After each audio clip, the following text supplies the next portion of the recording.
एक छोटे से शांत गांव में, जो हरे भरे खेतों और ऊंचे नारियल के पेड़ों के बीच बसा हुआ था, वहां दो बहुत खास दोस्त रहते थे। उनमें से एक थी गोल मटोल नारंगी बिल्ली, जिसका नाम मित्तू था। उसकी मुलायम फर पके आम जैसी थी और उसकी लंबी फड़कती पूंछ हमेशा उसके मन की बात बता देती थी। मित्तू बहुत चालाक थी और धूप में सोना उसे बहुत पसंद था। उसका सबसे अच्छा दोस्त था एक मुर्गा, जिसका नाम था राजा। राजा बहुत घमंडी था। उसके पंख लाल, हरे और सुनहरे रंग के थे। हर सुबह वह सबसे ऊंचे बाड़े पर चढ़कर जोर से बांग देता, कुकड़ू कू, ताकि सबको जगा सके। उसे लगता था कि सूरज उसी की बांग से उगता है। उनकी दोस्ती थोड़ी अजीब थी, प्यार भरी लेकिन खूब छेड़छाड़ से भरी हुई। मित्तू और राजा सारा दिन साथ बिताते थे। वे गांव में घूमते, घास के मैदानों में तितलियां पकड़ते और बड़े बरगद के पेड़ के नीचे बैठकर कहानियां सुनते। मित्तू को राजा की डींगे सुनना बहुत अच्छा लगता था, भले ही उसे पता था कि ज्यादातर बातें सच नहीं है। राजा को भी अच्छा लगता था जब मित्तू उसके पास आकर पाँव में लिपट जाती, धीरे धीरे गुनगुनाती, जिससे उसे खास और सराहना मिलने का एहसास होता था। कभी कभी वे झगड़ भी लेते, जैसे पुराने दोस्त करते हैं।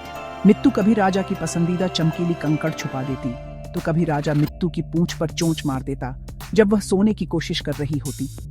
लेकिन उनके झगड़े ज्यादा देर नहीं चलते और जल्दी ही वे फिर से साथ साथ अपनी मस्ती में लग जाते। एक दिन गांव में बड़ा भोज होने वाला था। वहां संगीत, नाच गाना और ढेर सारा स्वादिष्ट खाना मिलने वाला था। मित्तू और राजा बहुत उत्साहित थे। वे कई दिनों तक उसी के बारे में बातें करते रहे। मैं सबसे बड़ा मछली का टुकड़ा लूंगी, मित्तू ने अपनी मूंछें चाटते हुए कहा। और मुझे, राजा ने छाती फुलाकर कहा, सबसे मीठे दाने मिलेंगे, क्योंकि मैं सबसे खास मेहमान हूँ। दोनों ने सपनों में ही स्वादिष्ट खाने का आनंद लेना शुरू कर दिया। पार्टी का ख्याल ही उनके दिलों में खुशी भर देता था और वे उस दिन का बेसब्री से इंतजार करने लगे, सोचते हुए कि कितना मजा आएगा। जब भोज का दिन आया तो वह उनकी कल्पना से भी बढ़कर था। हवा में ताजे मिठाइयों और नमकीन स्नैक्स की खुशबू फैली हुई थी। बच्चे इधर उधर दौड़ रहे थे, हंस रहे थे और खेल रहे थे। मित्तू और राजा भीड़ में घूम रहे थे। उनकी आंखें हैरानी से बड़ी हो गई थीं। मित्तू को तली हुई मछली की प्लेट मिली और राजा को मक्के और मीठे दानों से भरा कटोरा मिल गया। दोनों ने इतना खाया कि उनके पेट गोल मटोल हो गए। वे बहुत खुश और संतुष्ट थे, साथ बैठकर उत्सव देख रहे थे। वह दिन एकदम परफेक्ट था, एक ऐसी याद जिसे वे हमेशा संजोकर रखना चाहते थे, उनकी अनोखी और प्यारी दोस्ती का सबूत।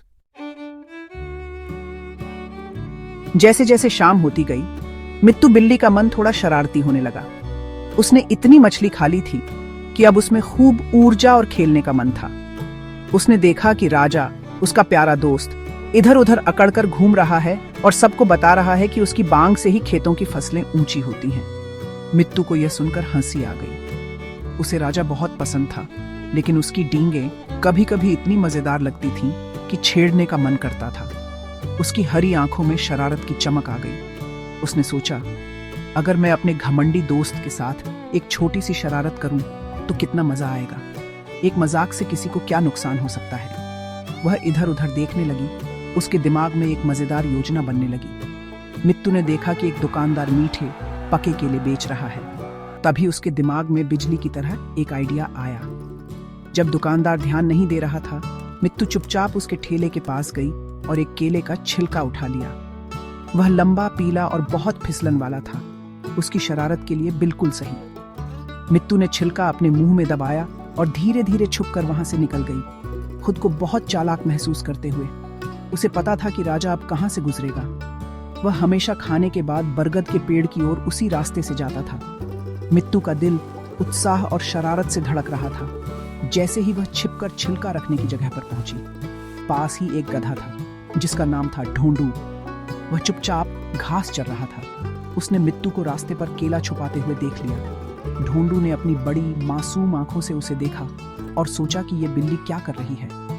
ढोंडू बहुत समझदार और शांत जानवर था।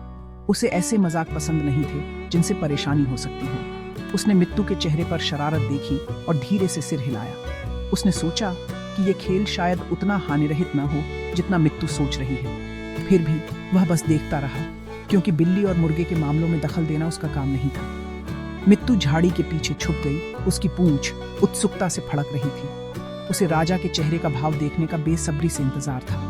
वह सोच रही थी कि राजा थोड़ा फिसलेगा, पंख फड़फड़ाएगा और फिर आराम से खड़ा हो जाएगा। उसके दिमाग में यह एक मजेदार और हानि रहित मजाक था। उसे लगा दोनों बाद में इस पर खूब हंसेंगे और यह भी उनकी मजेदार कहानियों में शामिल हो जाएगा। उसने यह नहीं सोचा था कि अगर मजाक गलत हो गया तो क्या होगा। उस पल उसके लिए बस मजे की बात थी, अपने घमंडी दोस्त को चौंकाने की खुशी। थोड़ी ही देर में राजा उसी रास्ते पर अकड़ते हुए चला आया जैसा कि मित्तू ने सोचा था। उसका पेट भरा हुआ था और सिर ऊंचा था। वह खुद से कोई धुन गुनगुना रहा था, अपने आप में बहुत खुश और गर्व महसूस कर रहा था। वह इतना खोया हुआ था कि उसने ध्यान ही नहीं दिया कि उसके रास्ते में पीला केले का छिलका पड़ा है। उसने एक और घमंडी कदम बढ़ाया और तभी वह हुआ जिसका डर था। उसका पैर सीधे फिसलन भरे छिलके पर पड़ा। फटाक! उसके पैर हवा में उड़ गए और वह जोर से चीखता हुआ जमीन पर जा गिरा। मित्तू, जो झाड़ी के पीछे छुपी थी, हंसी से लोटपोट हो गई। वह जमीन पर लौटने लगी, पेट पकड़कर हंसने लगी। उसकी आंखों से आंसू निकल आए। यह उससे भी ज्यादा मजेदार था जितना उसने सोचा था। इतना घमंडी राजा जो हमेशा शान से चलता था, इस तरह फिसल कर गिर पड़ा। यह सबसे मजेदार नजारा था। अरे राजा! वह हंसी के बीच बोली, तुम्हारा चेहरा देखना चाहिए था। वह इतनी हंसी में डूबी थी कि उसने ध्यान ही नहीं दिया कि राजा उठ नहीं रहा है। उसकी हंसी शाम की शांति में गूंज रही थी, लेकिन अब बस वही सुनाई दे रही थी। फिर धीरे धीरे उसकी हंसी थम गई। राजा जमीन पर पड़ा था, बिल्कुल शांत। वह हिल भी नहीं रहा था, वह कोई आवाज नहीं कर रहा था। मित्तू के दिल में डर की ठंडी लहर दौड़ गई। ये तो योजना में था ही नहीं। उसे तो बस इतना चाहिए था कि राजा उठकर पंख फड़फड़ाए और शायद उसे शरारत में पकड़ने दौड़े। उसे चोट तो नहीं लगनी थी। वह डरते डरते झाड़ी से बाहर आई। उसका दिल जोर जोर से धड़क रहा था। राजा! उसने धीमे से पुकारा। उसकी आवाज कांप रही थी। राजा, तुम ठीक हो? यह तो बस एक मजाक था। उसने धीरे से अपनी नाक से राजा को ठेला, लेकिन वह वैसे ही पड़ा रहा। अब मजाक में जरा भी मजा नहीं था। धीरे धीरे राजा ने एक आंख खोली। उसने मित्तू को देखा, फिर केले के छिलके की ओर देखा। उसे पल भर में सब समझ आ गया। ये शरारत उसकी सबसे अच्छी दोस्त ने की थी। उसके पंख में तेज दर्द था, लेकिन दिल का दर्द उससे भी ज्यादा था। वह खुद को मूर्ख और धोखा खाया हुआ महसूस कर रहा था। उसकी दोस्त, जिसके साथ वह सब कुछ बांटता था, उसकी गिरावट पर हंसी थी। वह धीरे धीरे उठा, दर्द से कराहता हुआ। उसने मित्तू से एक लंबी उदास नजर डाली और बिना कुछ बोले अपने सुंदर पंख घसीटता हुआ वहां से चला गया। उस चुप्पी का बोझ किसी भी गुस्से से कहीं ज्यादा भारी था। मित्तू का दिल बैठ गया जब उसने राजा को लंगड़ाते हुए जाते देखा। उसके जाने के बाद जो चुप्पी रह गई, उसमें बस मित्तू का पछतावा था। राजा की उदास, दुखी आंखों की छवि उसके मन में बस गई थी। उसे समझ आ गया कि उसका हानिरहित मजाक असल में बहुत दर्दनाक था। अब उसमें कोई मजा नहीं रह गया था, वह तो क्रूरता थी। मित्तू भागकर उसके पीछे जाना चाहती थी, माफी मांगना चाहती थी, लेकिन उसके पैर जैसे जड़ हो गए थे। पूरी रात वह सो नहीं सकी। वह बस बरगद के पेड़ के नीचे बैठी रही, अकेली और दुखी।